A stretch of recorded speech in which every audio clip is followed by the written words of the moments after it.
Hindi pabor ang ilang rice retailer at mamimili sa plano ng Agriculture Department na alisin ang branding o label sa mga imported na bigas na ibinebenta sa merkado. Nila magdudulot lamang ito ng kalituhan. Giit naman ng isang grupo ng magsasaka, hindi raw tama na ang mga maliliit na retailer ang pinupuna ng ahensya, kundi ang mga importer at middlemen. Si Sheena Torno sa report. May pagkapihikan daw pagdating sa kalidad ng bigas si Aling Jenny kapag namimili ito sa palengke na pangkonsumo nilang mag-anak. Hindi raw kasi porket mura o mahal ay agad na siyang bibili.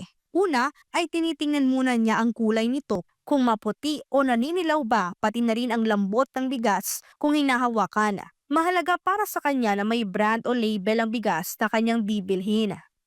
Matitigas kahit espesyal. Dinurado lang talaga.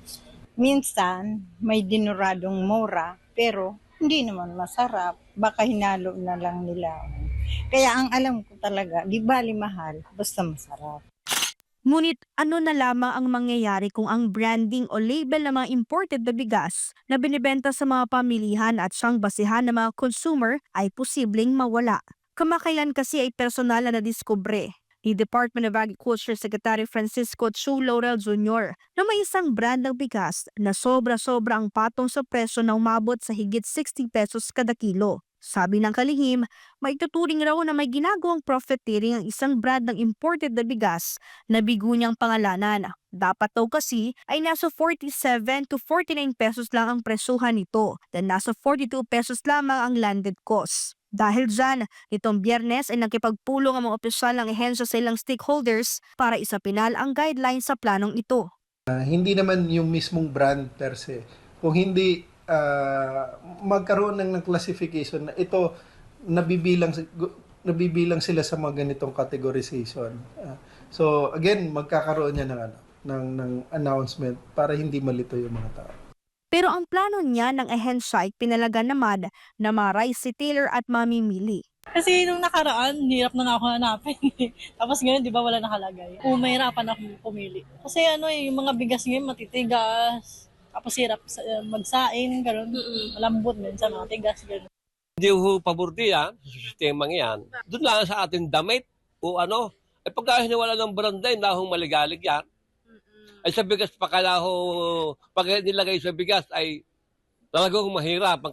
Ang hinaing ng mga rice retailer at mamimili ay suportado ng grupong Federation of Free Farmers o FFF. Giit ng grupo, kalituhan lang ang idudulot ng planong ito ng gobyerno. Sabi ni Raul Montemayor, national chairman ng grupo, hindi dapat ang mga retailer at mamimili ang piniperwisyo ng ahensya. Mag-aralan muna ng DA, huwag yung pabigla-bigla na retailer kagad yung tinutulig sa nila. Baka hindi naman doon ang problema. In fact, when I look at the data of PSA, Philippine Statistics Authority, lumalabas na ang malaking margin ngayon ay yung importer at saka wholesaler, not the retailer. So, kailangan siguruhin muna ng DA saan ba yung problema. Bukod anya sa kalituhan, marami ring mga mamimili ang magagalit sa gagawing hakbang na hindi man lang tinitignan ang pangkalahatang epekto.